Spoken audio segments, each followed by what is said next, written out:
a história de Jesus não acabou na cruz, né? A Páscoa, ela tem algumas vertentes em termos de significado.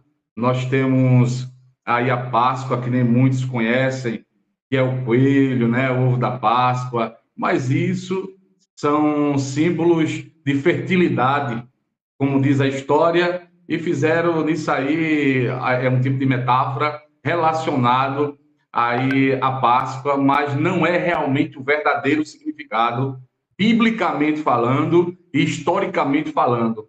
Por quê, Cabral? A Páscoa, ela tem duas vertentes principais em suas origens. Primeiro, a palavra Páscoa vem do hebraico, que significa Pesach. Pesach quer dizer passagem, né? Isso aí vem lá de Êxodo, capítulo 11, capítulo 12, quando Deus passa por cima de Israel, representado em um espírito que ia tirar todas as vidas dos primogênitos, do trono de Faraó até dos animais. E nisso o povo de Israel recebe um livramento de morte. Quem fosse judeu não ia morrer, né? E essa passagem aí deu início a um memorial de Páscoa, que significa livramento para o povo de Israel. Então, Páscoa, para os judeus, quer dizer passagem. Quer dizer, Deus passou por cima e não nos atingiu. Recebemos livramento. Isso para os judeus. Para nós, cristãos, né? Para o cristianismo, independente se é católico, se é evangélico, a Páscoa significa a morte e ressurreição de Jesus Cristo. Pastor, então a gente pode aqui alinhar e dizer que a Páscoa, de fato, representa a vida, né? É uma vitória da Isso, vida, é isso? isso. É, Jadiel, porque quando Jesus ele se reúne lá em Lucas, nós temos 4 evangelhos sinóticos no Novo Testamento. Para a gente entender bem o significado da vida, devemos entender a ligação, a aliança de Deus com o homem desde a criação. E essa aliança, ela passa por sete alianças, 7 dispensações históricas, né? Em termos de história do Criador com a criatura. Vamos lá. A primeira dispensação foi inocência. A segunda, consciência. A terceira, governo humano. A quarta, promessas patriarcais. A quinta, a lei. A sexta, a graça. E a sétima, o milênio. Nós estamos na sexta aliança, que é a graça. E essa graça, justamente, ela deu início na crucificação. Quando Jesus estava na cruz, que deram vinagre na boca de Jesus, lá em João capítulo 19, verso 30, está o versículo áureo que concretiza o plano da salvação para a humanidade. Que versículo é esse, pastor Cabral? Diz assim: e quando colocaram vinagre na boca de Jesus, ele, antes de render o seu espírito a Deus, ele diz: está consumado. A palavra está consumado quer dizer acabou. Eu paguei o preço. Jesus paga o preço aí do homem com Deus, né, que era o pecado. Ele se coloca inocente, se faz ali inocente, e ele se entrega, ele como Deus, tendo as duas naturezas divinas, sendo ele Deus e sendo ele ali ser humano. Ele sente dores como ser humano. Muitos teólogos debatem dizendo que ele não sentiu dor, que ele era Deus, né? Isso é uma heresia. Ele sentiu dor porque ele estava como um homem. Então ele sente dor, rende o seu espírito a Deus, consuma o plano da salvação e traz vida para todos aqueles agora que acreditassem nele como Salvador, que acreditassem que ele ressuscitou ao terceiro dia, como ele havia dito, como está escrito em Lucas capítulo de número 24, né? Que ele estava no túmulo e ali as mulheres, quando chegaram, apareceram 2 homens de branco e disseram: mulheres, por que tu procuras entre os mortos aquele que vive?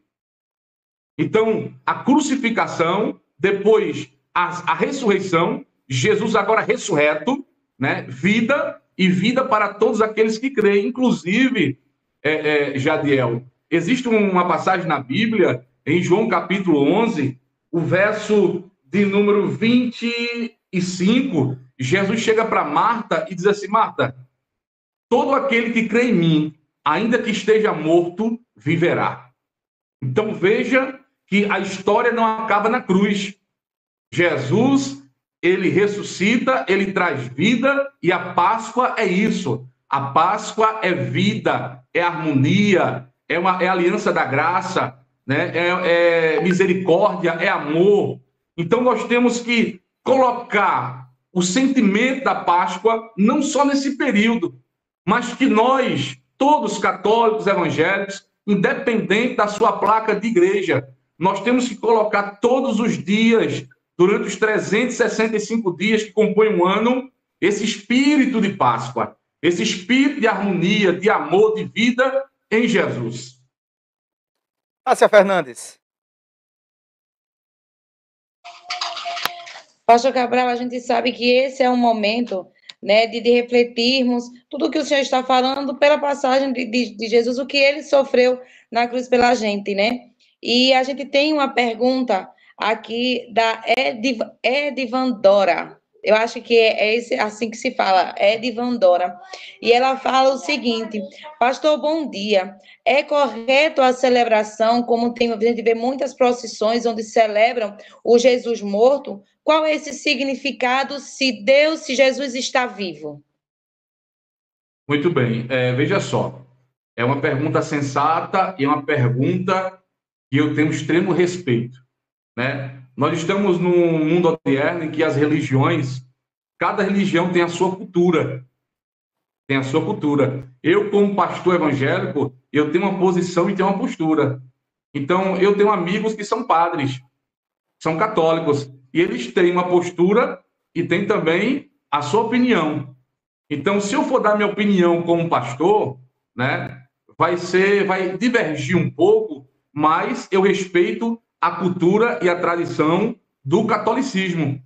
Eles comemoram ali Jesus morto, né, mas eles sabem que Jesus ressuscitou. É uma maneira deles comemorar, né? Eu, como pastor, minha maneira é diferente.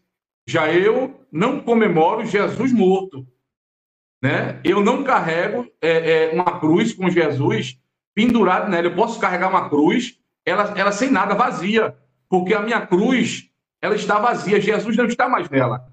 Jesus está vivo. A Bíblia diz que Jesus está sentado à direita de Deus e todo poder foi lhe dado nos céus e na terra, e todo nome nos céus e na terra há de se ajoelhar perante esse Jesus que está vivo. Está escrito em Apocalipse capítulo 5.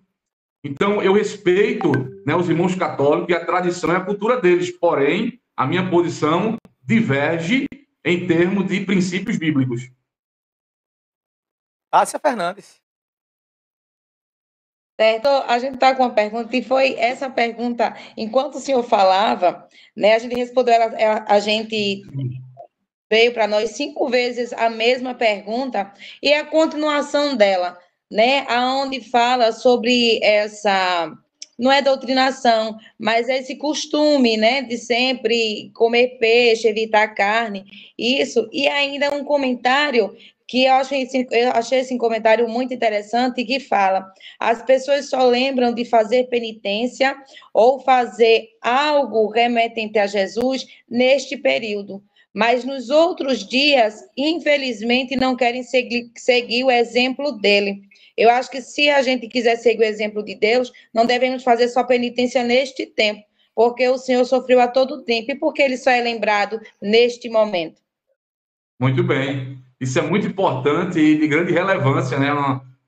Uma pergunta e uma afirmação como esta. Me perguntaram uma vez e disseram: pastor Cabral, os dias do calendário são santos, devemos nos dedicar mais, ter uma certa reverência. Eu disse assim: meu amigo, todo dia é santo.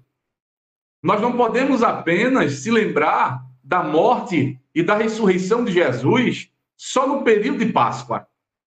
Nós temos que nos lembrar da morte, da ressurreição, né? Independente se come peixe, se come carne, a gente respeita a cultura de cada religião, né? Mas, assim, nós temos que nos dedicar e melhorar para Deus todos os dias, porque todos os dias são santos. Então, eu não posso melhorar só no período da Páscoa, passou a Páscoa, eu vou agora, como se diz, cair no mundão, fazer o que não presta, esquecer o que passou. Não, não adianta. Então, o que eu fiz para trás não adiantou de nada. Para Deus, é mesmo que nada. Né? Deus só tem compromisso com quem assume um compromisso com Ele. Tipo uma empresa. O meu patrão só tem compromisso comigo, em todos os sentidos, se eu tiver compromisso com Ele. Tem que ter a questão da lealdade. O que é que Deus espera do ser humano? Lealdade. Então, nós temos que ser leais a Deus todos os dias, independente de datas comemorativas e especiais, como está no calendário em nosso país. Pastor, a gente fazendo uma... Tem outra pergunta, Tássia, não? Aí? Não? Então, assim, fazendo um apanhado, né, da importante palavra de respostas do que o senhor acabou de atestar e consolidar e ratificar, a gente entende claramente que a gente poderia reduzir, não reduzir a palavra, mas no sentido amplo da palavra, a gente podemos afirmar que a Páscoa é vida nova em Cristo. Com certeza, Gabriel. A Páscoa ela tem esse ato simbólico de vida nova em Jesus. Não é em outra pessoa, é em Jesus. Né? Foi ele que, dizem Hebreus, que ele se esvaziou de si, veio à terra e se entregou por nós, mesmo sem nos conhecer. Existe uma passagem em Lucas capítulo 21, quando Jesus vai no monte Getsêmani, que no hebraico quer dizer prensa de azeite. Nesse mesmo monte, Jesus leva Pedro, João e Tiago para orar. Interessante que quando Jesus vai orar, Jesus deixa eles à parte, vai sozinho em um lugar, entre as árvores, naquele lindo bosque do Getsêmani, e chegando ali, ele dobra o joelho e vai orar. Na oração de Jesus, a história diz, também cientificamente, que ele tem uma agonia psicológica. E as glândulas sudoríparas de Jesus, elas explodem. Nele começa a suar gotas de sangue. Então ele entra numa agonia psicológica pelo peso que ele iria enfrentar lá na frente. Sendo ele Deus, ele enxergava a sua crucificação, né? E o que ele ia passar, o sofrimento que ele ia passar. E naquele momento ele queria entregar, abrir de mão. Mas ele olha para você, Jadiel. Ele olha para mim, ele olha para a humanidade e diz: Pai, que não seja feito a minha vontade, mas que seja feito a tua vontade. Interessante que isso aí Jesus revela que a natureza humana é frágil, ela tem limitações. Jesus ele sentiu a limitação humana, por isso que hoje ele lá no céu ele entende você e me entende, porque ele sabe da nossa limitação, ele sabe até onde aguentamos.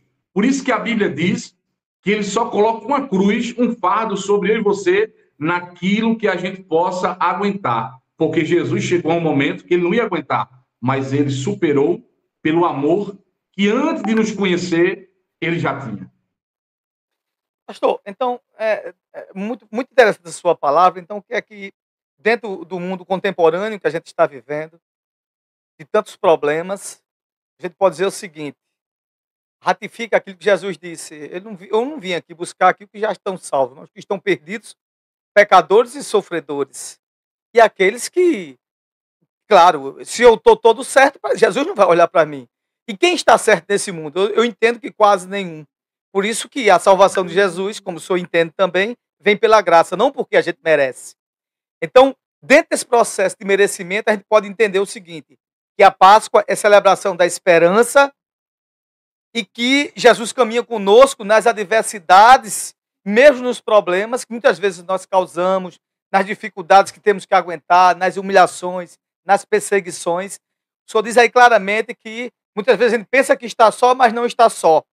E quando você tem um vazio de espírito tão grande que você acha que não tem ninguém? É aconselhável que a gente procure Cristo e Cristo pode se afastar de nós em algum momento? Jadiel, existem aí duas vertentes que eu quero pontuar, que significa o seguinte: Deus, na pessoa de Jesus, o Filho, nunca vai nos abandonar. Nunca. o nosso sentimento humano que é falho. A nossa psique, né, ela é falha. Nós temos quase 3 milhões de neurotransmissores, mas nós temos uma certa limitação de, muitas vezes, em um trajeto no caminho da vida, na primeira decepção, seja a pior que existe, a gente quer parar, a gente quer desistir, a gente quer se entregar. Por isso que o tema aqui diz que a história não acaba na cruz. A nossa história não acaba porque a cruz é sofrimento. Então a nossa história não acaba no sofrimento. O sofrimento é um processo que o ser humano passa para amadurecer e estar lá na frente, erguido, preparado para ajudar pessoas. A missão do ser humano aqui na Terra é igual a de Jesus. Nós temos que ajudar pessoas. Nós temos que fazer o que Jesus fez. Ajudar a fazer o bem, mostrar às pessoas o caminho que conduz até Deus. Quem é esse caminho? Jesus. Porque a Páscoa, ela, além de simbolizar a vida, ela também simboliza a salvação. Existe uma matéria na teologia, que é soteriologia, doutrina da salvação, e Paulo escreve sobre isso na Bíblia, quando ele diz assim: todo aquele que confessar Jesus como Salvador, que crê que ele foi morto e que ressuscitou ao terceiro dia, essa pessoa será salvo. Então veja que a fé agora é, mesmo sem eu ter participado, como as mulheres discípulos participaram, vendo Jesus ressuscitado ali, a gente não viu isso, mas a gente crê, então a gente é salvo. Aí vem a questão do mérito. Mas eu mereço? Claro que não, né? Eu sou pastor, mas eu não mereço, eu sou falho. Eu peco todos os dias por pensamento, obras e palavras. Não existe ninguém santo. Se fôssemos morar no céu pela questão de mérito, ninguém não ia entrar. Mas é a misericórdia, é a graça, é o perdão, porque Deus nos entende, Ele nos compreende, e é essa misericórdia e é esse perdão encontrar Deus nos céus e morar com Ele eternamente. Tássia Fernandes.